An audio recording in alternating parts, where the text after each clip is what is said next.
Okay, we are going to get right into our lesson today, and we're going to talk about closed syllables and multi-syllable words. So we're going to start with the first word, which is campaign. Now right off the bat, I can see my closed syllable in this word. We have two consonants. It's going to break right down the middle. This is a closed syllable and this is a vowel team. This is part of the Greek language. It kind of sits in that area. Now, how I know why this is closed is because it has one vowel and we have a consonant sitting at the end, okay? One vowel and a consonant. Now, in multi-syllable words, this could not be a closed syllable if we had, if a consonant was here and a vowel was here, it would change things. So why it matters to know about a closed syllable is because then you know the sound of your vowel. So if an A or an O is sitting in a closed syllable and it's not accented, it's going to switch to the schwa sound, which says And here is the symbol for schwa. It's the upside down E. Now, if it's sitting in the accented syllable, you're going to hear or say the sound that you would typically expect. A, I, a, eh. So, anyways, so those are the sounds that you would expect. Now, if you look at this one around, right off the bat, I can see that there are no closed syllables in that word. You might look at this and say, well, the R is attached to that, but that's not. If you have a vowel followed by an R, you know that it will either be a vowel R or something else. So we have right here a vowel. So we oftentimes, if you have a vowel here, it's going to snag this R and it's going to make it so it is no longer a vowel. Our syllable that will be open. Tappan. This is actually a name, and I thought this was the perfect example of we have two closed syllables. See, it breaks right down the middle, and this one is saying the sound you expect. It's the accented syllable, and this one is saying the unaccented syllable sound. So, unaccented A's, when they're closed, it will say the schwa sound right there. Unaccented O's, when they're closed, they will say the schwa sound. Okay? That says tappan. All right, familiar. Boys, what do you think? Where is your closed syllable in that word? M-I-L. M-I-L. That's great, Dan. Okay, so it breaks right here and right here. Okay? So, and right here actually. I am not writing straight, it's too high. My arm's not working right. So, we have familiar. Now, this word has a base word with a suffix added onto it. You guys know what the base word is? Family. Now, if you can remember that familiar is family, I always look at this that this is a base word because it helps me forever be able to spell familiar, because most people spell family all of the time. Yeah, hon? I didn't know that familiar had a base word.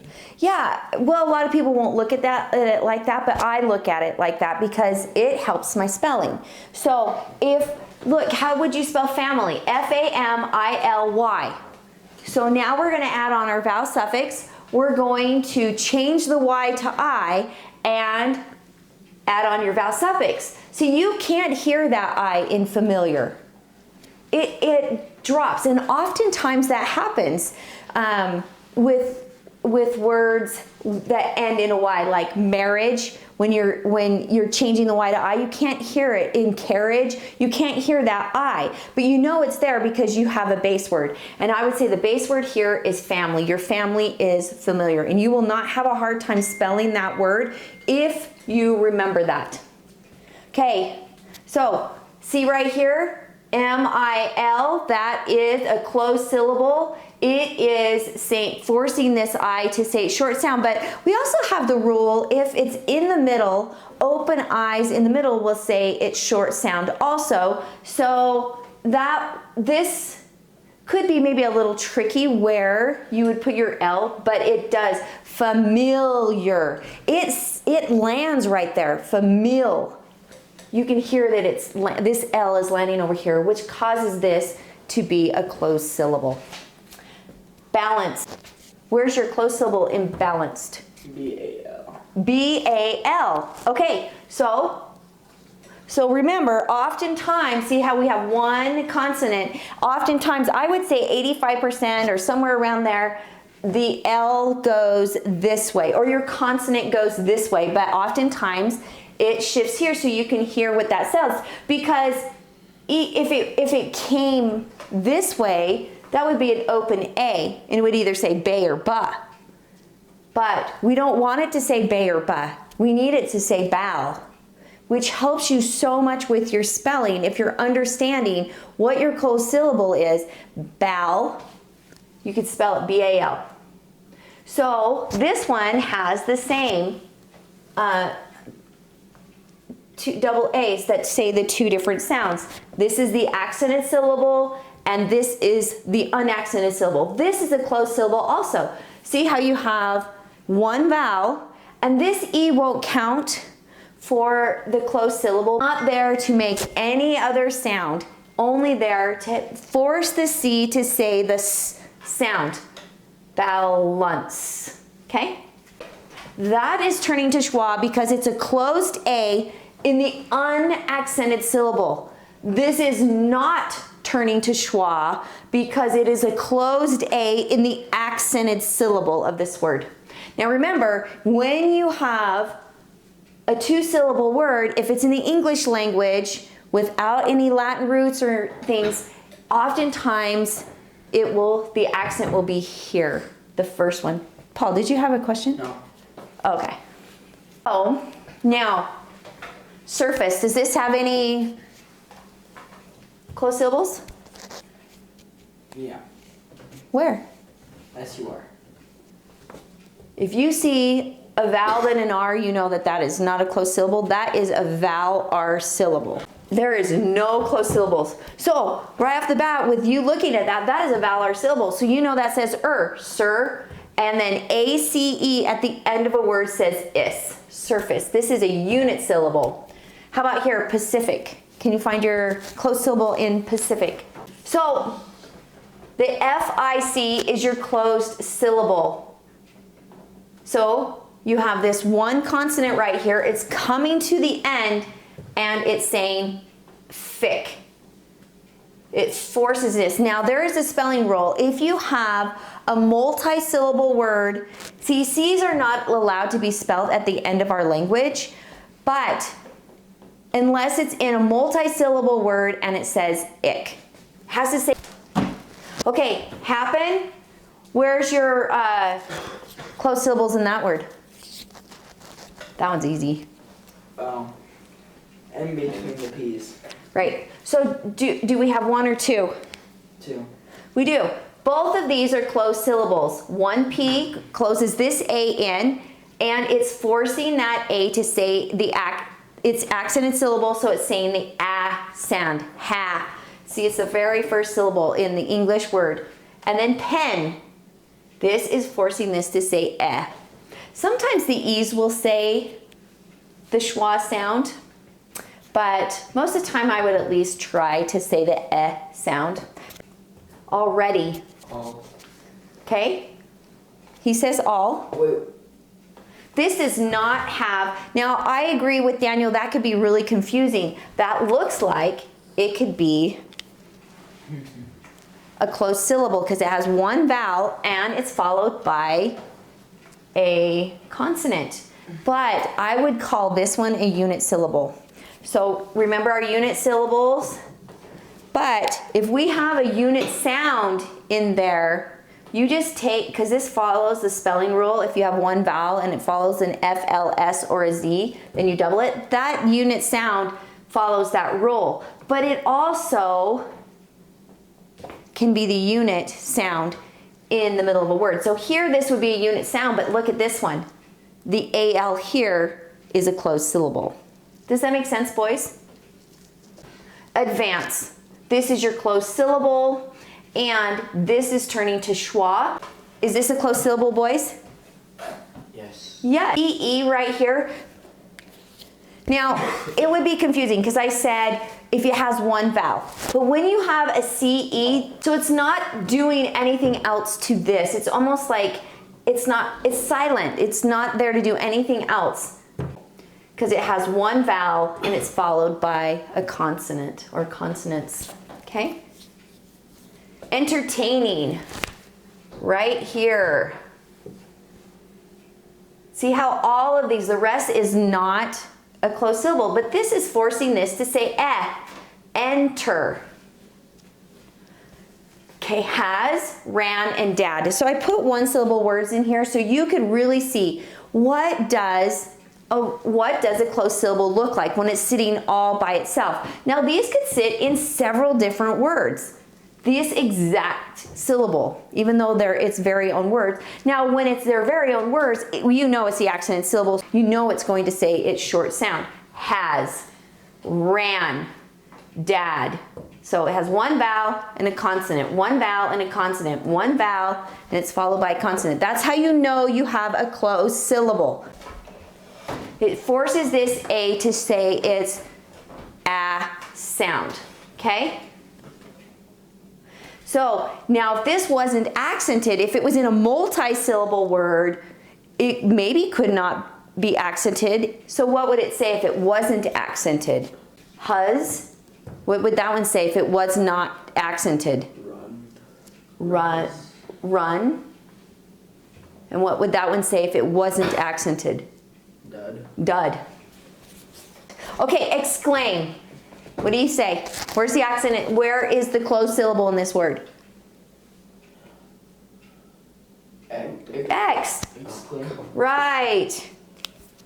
What? It's making it say X. X. X. Okay? How about this word? X. X. What else? That one? Yeah. Exclamatory. So look at this one. This says exclaim. These are words very similar to each other.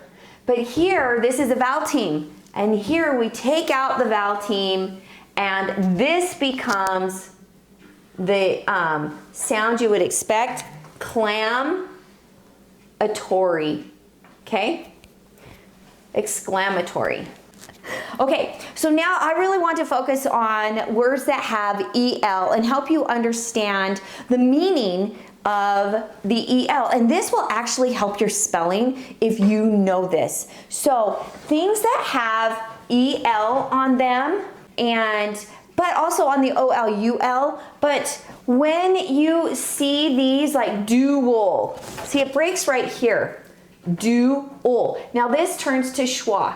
These used to be suffixes, clear years and years back in Old English, in Middle English. Shovel. See how it breaks here, and you have your vowel then an L. Jewel. See, it's accented. I mean, not accented. So it's saying the schwa sound. Chisel. But these right here, if you understand what they are, maybe it can really help your spelling. So they originally denoting an instrument, appliance, or a tool. So let's see that. Duel would be a tool, so you're fighting with a weapon. So that would help you maybe with your spelling. All that is, if it's a tool, it could be one of these. It's because there's so many different ways to spell ul. You could spell it with a consonant LE. But if you're understanding, a shovel, well, it's a tool, right? So you know it's going to be an EL. Maybe it could be the others, but it's probably going to maybe be an EL. A jewel, a tool, it tells you that you're being married.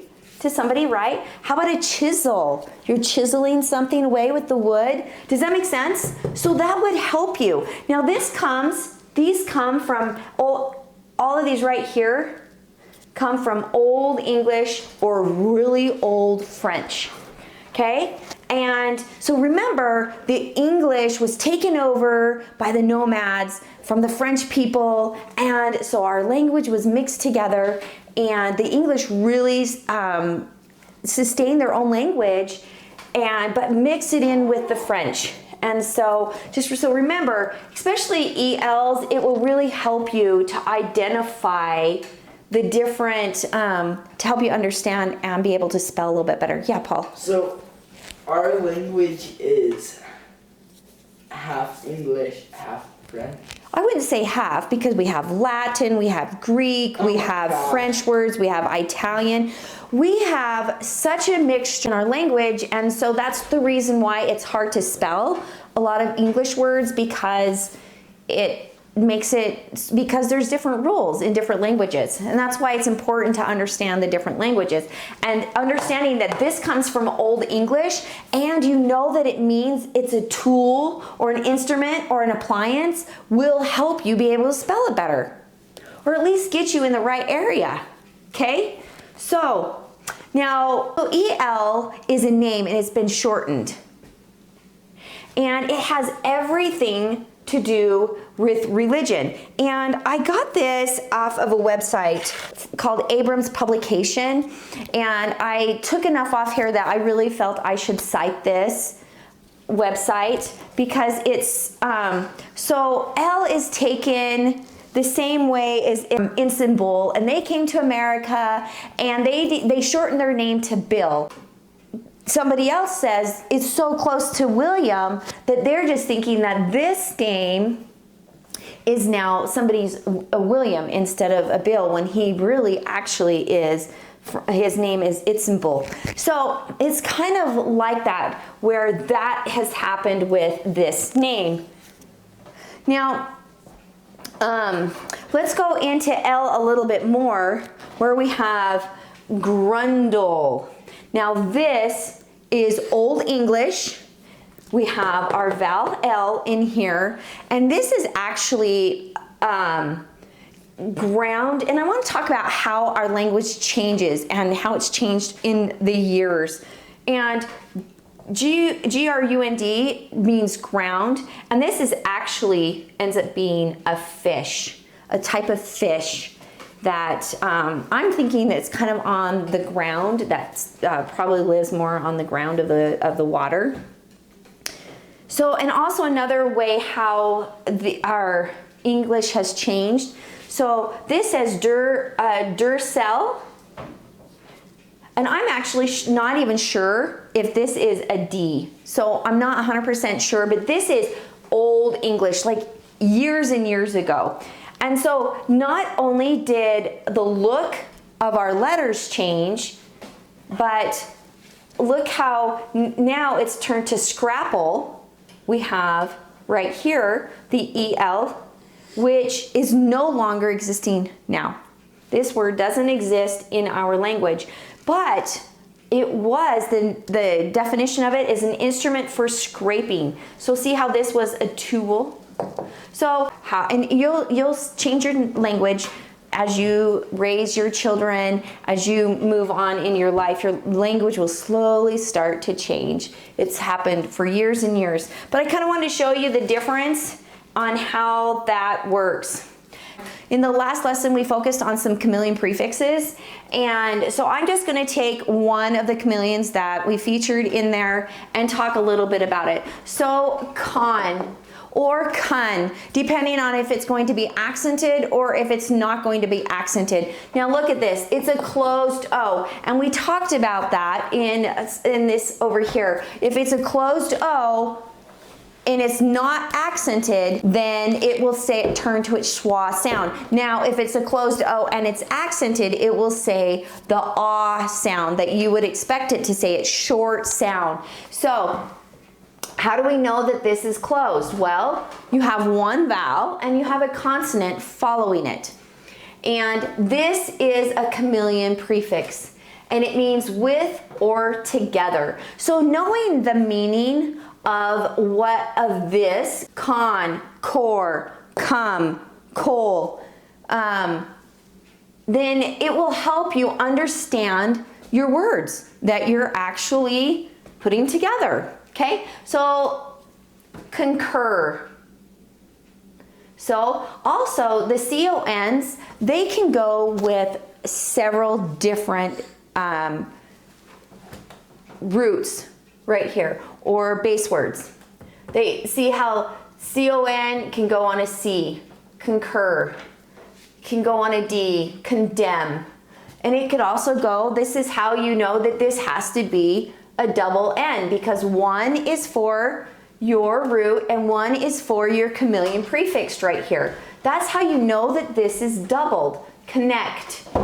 And you can actually kind of hear the two there. Congest. Conjure. This one right here is actually accented syllable, and that's why it's saying con. And so, and most of the time these will go on Latin roots, but sometimes they don't. Sometimes they will just go on a regular base word. But if you can identify them, it'll help your spelling, especially with double letters. Console. See how this was the accented syllable here. Convect.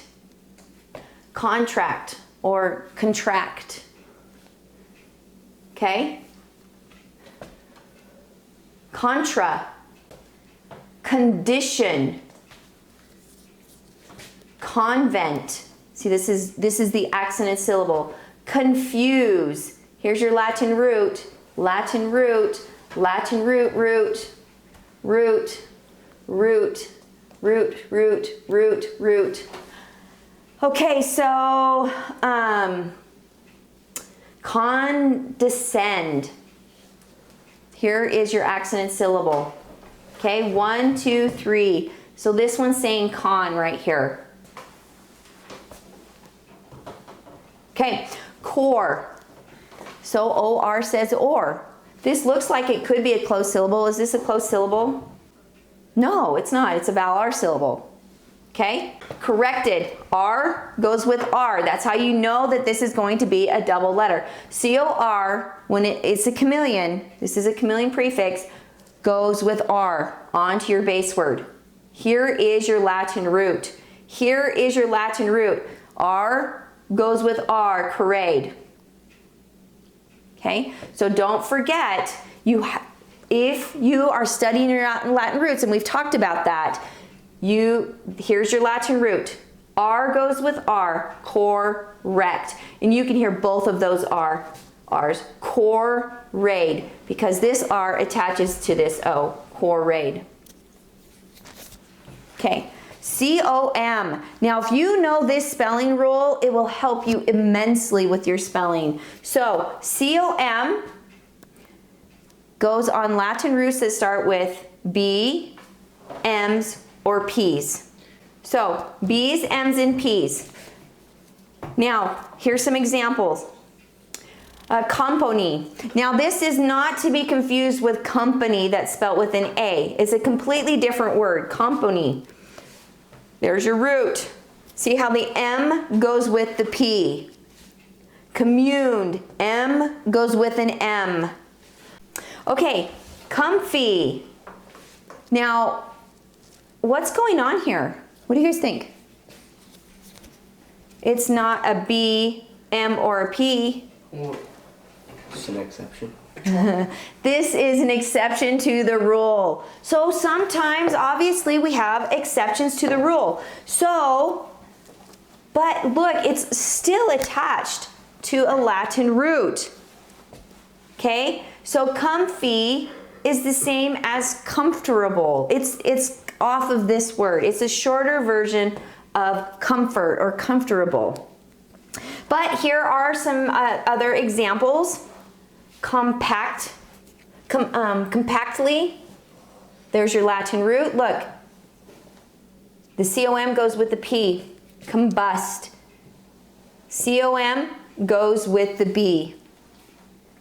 compels, C-O-M goes with the P, B, M's, and P's. So that's what you really need to look at. I know that there are exceptions to the rules, but it's okay. How about communistic? So we have M goes with M, and this will help your doubling rule.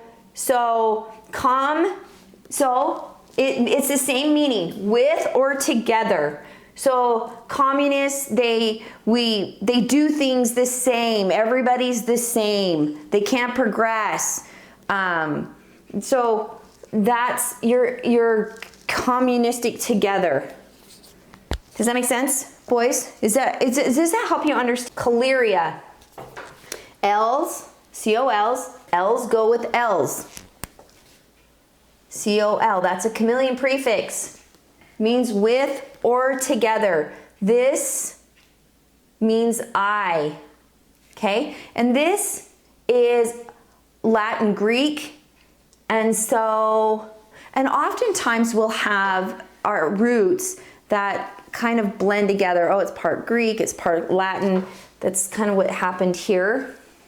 Lect, collect. See, one L for your for your prefix, one L for your root. Lect, collectively. Collateral, one L for your prefix, one L for your root, collaterally. Now, collectivize. I thought this was super important. Now, collectivize. One is spelt with an I-S-E, and one is spelt with an I-Z-E. Both are correct. Why? Do you guys remember? This is British English and this is American. Wait, there's two different kinds. So we have British English and American English. These are both suffixes, okay? So that's why it's kind of tricky to spell I's. If it's a suffix and you know it's an American word, I use I-Z-E as a suffix. So we have lots of words that end in son. Now look at this. This is a closed syllable. And we have one vowel and it ends with a consonant right here. Now, remember, if we have a closed O in the unaccented syllable, it's going to switch to the schwa sound, which is the upside down E, and it says okay? So, son. Now, the son means social relations such as kinship, ownership of property, or legal responsibility. So here's some words that help you understand that. Person or werison. So this is about this is actually somebody playing a trumpet to tell them if they should proceed into war. Well, it's probably more like a bugle, but that instrument was so incredibly important in wartime. Don't have a proper person that could actually play the correct sounds, then it could cause a lot of trauma. So this was important. So this is a legal responsibility for whatever they were doing. Parson would be like a kinship. Reason, a legal responsibility. Prison would be a legal responsibility. Stepson,